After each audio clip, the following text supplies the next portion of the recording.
Hai Seekers, orang yang suka marah akan mengalami rugi besar. Amsal pasal 29 ayat 11 mengatakan, orang bebal melampiaskan seluruh amarahnya, tetapi orang bijak akhirnya meredakannya.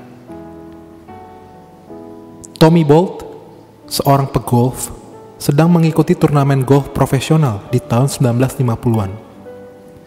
Ia mendapat julukan manusia pemarah.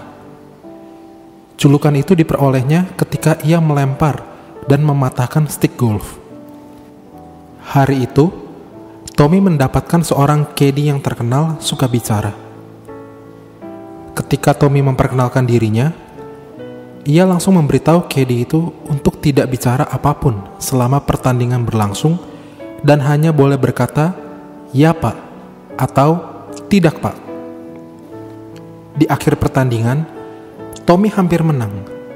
Tetapi entah kenapa, ketika ia memukul bolanya berhenti karena terhalang oleh pohon besar. Tommy berjalan ke sana kemari sambil mengamat-ngamati keadaan dengan serius, karena ia harus memukul bola tanpa menyentuh dahan pohon dan tetap di daerah hijau. Setelah cukup lama mempelajari situasi, Tommy memandang stik pemukulnya lalu bertanya kepada caddy-nya, "Haruskah saya memukul dengan stik nomor 5? Si caddy menjawab, "Tidak Pak." Tiba-tiba saja amarah Tommy meledak karena caddy-nya berani tidak setuju dengan pendapatnya. Tommy langsung memukul bolanya dengan stik nomor 5 dan bola itu mendarat dekat sekali dengan lubang berbendera. "Nah, bagaimana menurutmu? Bagus kan?" kata Tommy. "Sekarang kamu boleh ngomong." Si caddy itu melihat bola di rumput hijau dan balik lagi ke titik di bawah pohon tempat bola itu dipukul. Lalu berkata, "Pak Bolt, itu tadi bukan bola Anda." Kemarahan Tommy Bolt tadi harganya mahal karena akibat memukul bola yang salah. Maka ia rugi double, yaitu tidak menjadi juara dan tidak mendapat hadiah utama yang nilainya lebih dari upah kerja selama 10 tahun. Andai saja Tommy Bolt tidak marah, dan ia mau mendengar pendapat caddy-nya. Tetapi, semuanya sudah terlambat.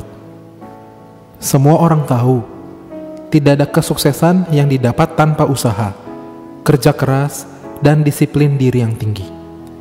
Dan tidak ada kesuksesan yang bertahan lama tanpa dedikasi, profesionalisme, dan integritas yang tinggi.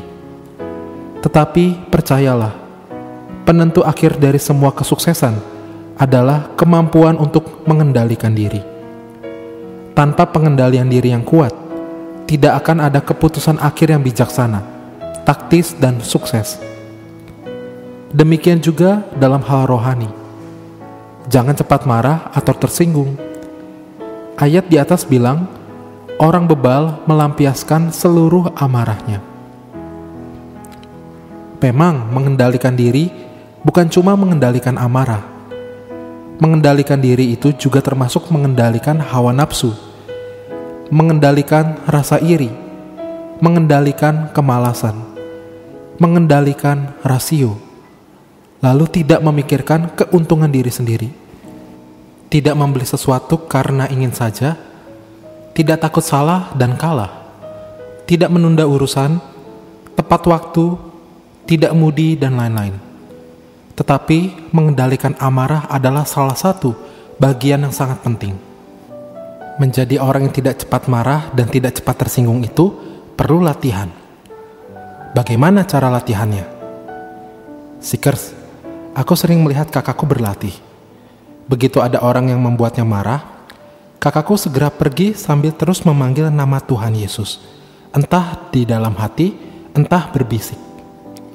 Seringkali karena tidak tahan, kakakku masuk ke kamar dan berseru-seru, "Ya Tuhan Yesus, tolonglah aku."